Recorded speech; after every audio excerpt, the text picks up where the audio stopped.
Today we talking about rheumatoid arthritis. इसको ही बोलते हैं RA, या फिर इसको जनरल भाषा में बोलते हैं गठिया। ठीक है, तो देखो रूमेटॉइड का मीनिंग होता है मसल और स्केलेटल सिस्टम से रिलेटेड टू मसल और स्केलेटल सिस्टम। और ऑर्थो का मतलब होता है जॉइंट, और आइटिस का मतलब होता है इन्फ्लामेशन। तो जॉइंट में इन्फ्लामेशन हो जाता है, और जो जॉइंट अफेक्ट होता है ना उसके सराउंडिंग मसल और लिगामेंट वो भी अफेक्ट हो जाते हैं। इसको बोलते हैं अपन रूमेटॉइड आर्थराइटिस। ठीक है, और ये एक ऑटो इम्यून डिजीज होती है। ठीक है, तो देखना it is an auto immune disease, important है। देखो एक तो होता है OA और एक होता है RA। यहाँ पढ़ रही है RA और एक होता है OA। ठीक है, इन दोनों का डिफरेंशियल डायग्नोसिस आपको आना चाहिए। ठीक है, तो this is a auto immune disease, जबकि OA में ऐसा कुछ नहीं होता। ठीक है, it is a multi system inflammatory disease, important है मल्टी सिस्टम इन्फ्लामेटरी डिजीज। जो जॉइंट अफेक्ट हो रहा है ना उसके सराउंडिंग जो मसल होती है, लिगामेंट होते हैं, वो भी अफेक्ट होते हैं RA में, है ना, जबकि OA में ऐसा कुछ नहीं होता। OA में जॉइंट के बीच जो आर्टिकुलर कार्टिलेज होती है ना उसका डीजनरेशन होने लगता है। ठीक है, तो अब देखो primary affect synovial and tissue adjacent to synovium. ठीक है, तो ये मैंने बता दिया तुमको। अब बात करते हैं एक्स्ट्रा आर्टिकुलर मैनिफेस्टेशन भी होता है इसमें, है ना। ये मैंने बता दिया कि आर्टिकुलर मतलब जॉइंट, तो जो जॉइंट है ना उसके सराउंडिंग मसल और लिगामेंट है ना वो भी अफेक्ट होते हैं इसमें। और ये होता है मेनली छोटे जॉइंट में, है ना, जबकि OA है ना ये होता है वेट बियरिंग जॉइंट, जैसे नी जॉइंट, हिप जॉइंट। ठीक है, अब बात करते हैं इसकी इटियोलॉजी की। तो इसके इटियोलॉजी देखना इम्यूनोलॉजिकल फैक्टर, है ना, क्योंकि यह एक ऑटो इम्यून डिजीज होती है। और ये होता है HLA-DR-B1 gene, human leukocyte antigen, और इसकी जीन होती है क्रोमोसोम 6 पे, याद करना है, इंपॉर्टेंट है। फिर अदर फैक्टर में मेनोपॉज हो सकता है, प्रेगनेंसी होता है, और OCP ओरल कॉन्ट्रासेप्टिव पिल्स। ठीक है, अब बात करते हैं इसके पैथोफिजियोलॉजी की। तो देखो सबसे पहले इटियोलॉजिकल फैक्टर कोई भी हो सकता है, इम्यूनोलॉजिकल फैक्टर या OCP या प्रेगनेंसी या मेनोपॉज। इससे जो जॉइंट अफेक्ट हो रहा है ना वहाँ की प्रोटीन में चेंज होता है, आर्जिनिन सिट्रुलिन में बदल जाता है। ये होने के कारण कोलेजन और विटामिन भी फिर मॉडिफाई हो जाती है, modification in structure of collagen और विटामिन। ठीक है, तो ये मैंने बता दिया कि इटियोलॉजिकल फैक्टर फिर वहाँ की प्रोटीन में चेंज होता है, प्रोटीन में चेंज होने से कोलेजन और विटामिन की स्ट्रक्चर भी मॉडिफाई हो जाती है ना। इससे मैक्रोफेज एक्टिव होगी और ये T सेल को एक्टिव करेगा और T सेल B सेल को एक्टिव करेगा। ये क्यों हो रहा है? क्योंकि ये एक ऑटो इम्यून डिजीज है ना, इसीलिए T सेल B सेल का प्रोलिफरेशन होगा, फिर प्लाज्मा सेल, और प्लाज्मा सेल ऑटो एंटीबॉडी बनाएगी और फिर फाइट होगा और इन्फ्लामेशन हो जाएगा। ठीक है, प्लाज्मा सेल है, ऑटो एंटीबॉडी बनाएगा, फाइट होगी और इन्फ्लामेशन हो जाएगा। ठीक है, तो इटियोलॉजिकल फैक्टर और फिर वहाँ की प्रोटीन में चेंज होने से क्या होगा, फिर प्रोटीन में चेंज होगा और फिर कोलेजन और विटामिन में भी चेंज हो जाएगा, मतलब उनकी स्ट्रक्चर मॉडिफाई हो जाएगी। फिर मैक्रोफेज T सेल से B सेल प्रोलिफरेशन होगा, फिर प्लाज्मा सेल ऑटो एंटीबॉडी बनाएगी और वहाँ पे फाइट होगी और इन्फ्लामेशन हो जाएगा, है ना। ये हो गई इसकी पैथोफिजियोलॉजी। अब देखो कौन कौन सी एंटीबॉडी बन रही है, क्योंकि ये एक ऑटो इम्यून डिजीज है ना, तो कौन कौन सी एंटीबॉडी बन रही है देखना। Rheumatoid factor IgM, very very important. कौन सी एंटीबॉडी बनती है इसमें? RA में एंटीबॉडी बनती है IgM।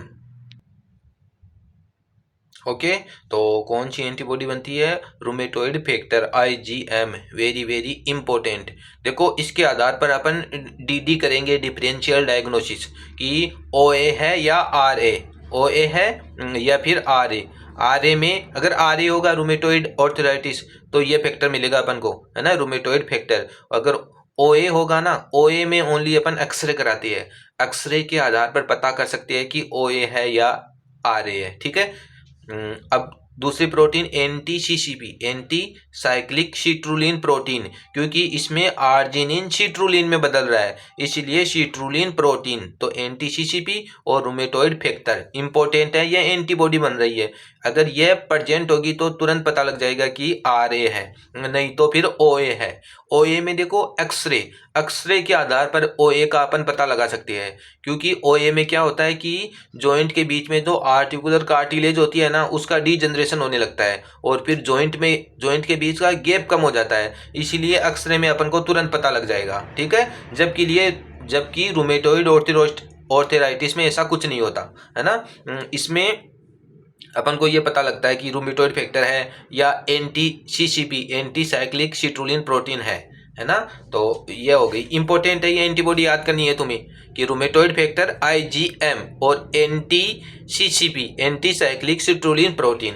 ठीक है, ये हो गया। अब नेक्स्ट बात करते हैं इसके क्लिनिकल फीचर की। ठीक है, तो क्लिनिकल फीचर देखना कि सबसे पहले ये कहाँ पे होता है कि most common joint small joint, जैसे MCP metacarpophalangeal joint, PIP proximal interphalangeal joint, MTP metatarsophalangeal joint.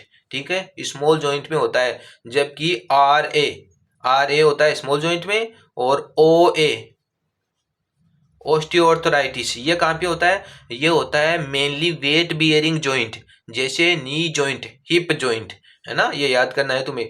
और जॉइंट में पेन मिलेगा, स्वेलिंग मिलेगी और स्टिफनेस मिलेगी। और देखो स्टिफनेस है ना, मॉर्निंग स्टिफनेस, ये OA में बहुत कम समय के लिए मिलेगी, 15 या 20 मिनट के लिए, जबकि RA में 1 से 2 घंटे, है ना, बहुत लंबे टाइम तक मॉर्निंग स्टिफनेस रहेगी।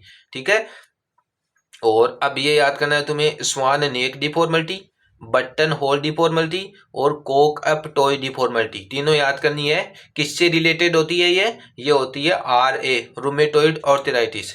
और फिर पोप्लिटियल सिस्ट या बेकर सिस्ट मिलेगी। ये क्या होता है कि आपको पता है नी जॉइंट के पीछे होता है पोप्लिटियल फोसा, है ना, पोप्लिटियल फोसा में साइनोवियल फ्लूइड आ जाता है और वहां पे सिस्ट बना लेता है, उसको ही बोलते हैं अपन पोप्लिटियल सिस्ट या बेकर सिस्ट। तो fluid field cyst behind the knee. ठीक है, और ब्लड इन्वेस्टिगेशन करवाएंगे तो WBC अराइज मिलेगी और एनीमिया मिलेगा। ठीक है, और फिर हेड से क्या, कार्डियक में मायोकार्डाइटिस और पेरिकार्डाइटिस, रेस्पिरेटरी में फेरेंजाइटिस और लरिंजाइटिस। ठीक है, और स्किन में अल्सरेशन मिलेगा, है ना, और फिर आई में कंजक्टिवाइटिस और रूमेटॉइड न्योडुल भी मिलेंगे। ठीक है, तो ये क्लिनिकल फीचर याद करना है, कौन से जॉइंट में होता है और कौन कौन सी डिफॉर्मिटी है, बेकर सिस्ट या popliteal cyst, Coke up toy और बटन होल और स्वान नेक, ये तो मैंने याद करनी है। और WBC इन्फ्लामेशन हो रहा है, मतलब WBC अराइज मिलेगी और रूमेटॉइड नोड्यूल्स भी मिलेंगे। नेक्स्ट बात करते हैं अपन इन्वेस्टिगेशन की, क्या क्या इन्वेस्टिगेशन करवा सकते हैं। ठीक है, तो देखना, सबसे पहले जो सिम्टम आ रहे हैं ना, सिम्टम है ना, उसके आधार पर अपन इन्वेस्टिगेशन करेंगे। तो क्लिनिकल क्राइटेरिया सिम्टम बेस्ड हो गया, और फिर सीरोलॉजिकल टेस्ट, ये मैंने बता दिया, ये इंपॉर्टेंट है कि present of RF rheumatoid factor and anti cyclic citrulline protein antibody, अगर ये प्रेजेंट है तो RA है। ठीक है, और इसमें भी है ना, ये नॉन स्पेसिफाई होता है RF, जबकि NTCCP है ना, ये स्पेसिफाई होता है ना। और यहीं पे देखो OA RO में पता कैसे लगेगा, OA का जब अपन कोई भी जॉइंट है, जैसे नी जॉइंट है, वेट बियरिंग जॉइंट में होता है, जैसे नी जॉइंट है ना, तो नी जॉइंट का एक्सरे करवाएंगे ना, तो दोनों जॉइंट होता है ना, उसके बीच का गैप कम मिलेगा। क्यों, क्योंकि आर्टिकुलर कार्टिलेज डीजनरेशन होने लगता है उसका, है ना, डीजनरेटिव हो जाती है वो, इसीलिए गैप कम हो जाता है। गैप कम होने की वजह से साइनोवियल फ्लूइड भी कम हो जाता है और फिर अपन को एक्सरे में साफ दिखाई देने लगता है। ये तो OA हो गया, और RA का करेंगे RF फैक्टर और NTCCP। ठीक है, एंटीबॉडी के आधार पर यह है सीरोलॉजिकल टेस्ट, ये इंपॉर्टेंट है। फिर एक्सरे करवा सकते हैं और साइनोवियल फ्लूइड एनालिसिस।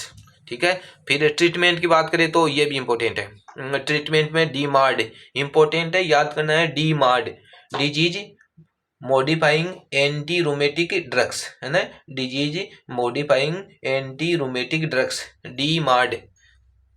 फिर मेडिसिन देखना, एक तो जॉइंट में इन्फ्लामेशन हो रहा है ना, इसीलिए इन्फ्लामेशन को कम करने वाली मेडिसिन देंगे। और एक है ना, ये क्या है, ऑटो इम्यून डिजीज है ना, तो इम्यून सिस्टम को सप्रेस करने वाली वो भी अपन ड्रग्स इसमें यूज में करेंगे। ठीक है, तो एक तो जैसी कौन सी, मेथोट्रेक्सेट है ना, मेथोट्रेक्सेट और सल्पासाल्जिन। मेथोट्रेक्सेट और सल्पासाल्जिन दोनों याद करनी है, इन्फ्लामेशन को कम करती है। ठीक है, और नेक्स्ट आ जाएगा रिटुक्सीमेब, रिटुक्सीमेब और टोसिलीजुमेब। रिटुक्सीमेब और टोसिलीजुमेब ये इम्यून सिस्टम को सप्रेस करने का काम करती है ना, तो एंटी इन्फ्लामेटरी ड्रग्स भी यूज में लेंगे और इम्यून सिस्टम को सप्रेस करने वाली, जैसे रिटुक्सीमेब और टोसिलीजुमेब। ठीक है, फिर सर्जरी में क्या कर सकते हैं अपन कि साइनोवेक्टोमी, मतलब साइनोवियल मेम्ब्रेन को हटा देंगे अपन, साइनोवेक्टोमी कर सकते हैं, ऑस्टियोटोमी कर सकते हैं, और ऑर्थोप्लास्ट कर सकते हैं, और ऑर्थोरोडेसिस कर सकते हैं। ठीक है, मतलब फिक्स करना है ना, ऑर्थोरोडेसिस का मीनिंग होता है फिक्स। तो ये हो गई इसकी सर्जरी, सर्जरी करवा सकते हैं, साइनोवियल मेम्ब्रेन को हटा सकते हैं अपन, साइनोवेक्टोमी, ऑस्टियोटोमी और ऑर्थोप्लास्टी और ऑर्थोरोडेसिस। ठीक है, ये हो गया सर्जिकल ट्रीटमेंट। तो देखो ट्रीटमेंट में एक तो डीमार्ड याद करना है तुम्हें, और एंटी इन्फ्लामेटरी ड्रग्स जो इन्फ्लामेशन को कम करे, क्योंकि जॉइंट में इन्फ्लामेशन भी होता है, पेन भी होता है, और इम्यून सिस्टम को सप्रेस करने वाली मेडिसिन भी इसमें यूज में लेंगे, जैसे रिटुक्सीमेब और टोसिलीजुमेब। ठीक है, और सर्जरी में साइनोवियल मेम्ब्रेन को हटा सकते हैं अपन, और जॉइंट को फिक्स कर सकते हैं, ऑर्थोरोडेसिस। ठीक है, तो ये हो गया देखो RA, रूमेटॉइड आर्थराइटिस है ना, आर्थराइटिस इंपॉर्टेंट डिजीज है। इसमें ये याद करना है कि रूमेटॉइड का मीनिंग होता है मसल एंड स्केलेटन सिस्टम, इससे रिलेटेड होगा ये। ठीक है, और OA और RA इनमें डिफरेंशियल डायग्नोसिस तुम्हें आना चाहिए कि OA में तो अपन एक्सरे के आधार पर ही पता लगा सकते हैं कि OA है, जबकि RA में कौन कौन सी, RA के लिए सीरोलॉजिकल टेस्ट कराएंगे और उसमें कौन कौन सी एंटीबॉडी मिलेगी, IgM, RF फैक्टर और NTCCP है ना, NTCCP, क्योंकि इसमें आर्जिनिन सिट्रुलिन में चेंज हो रहा है, मतलब सिट्रुलिन प्रोटीन मिल रही है अपन को, तो एंटी साइक्लिक सिट्रुलिन प्रोटीन। ठीक है, तो और एक मेडिसिन याद रखनी है डीमार्ड, और कौन कौन सी डिफॉर्मिटी होती है वो भी याद करनी है। ओके, तो थैंक यू।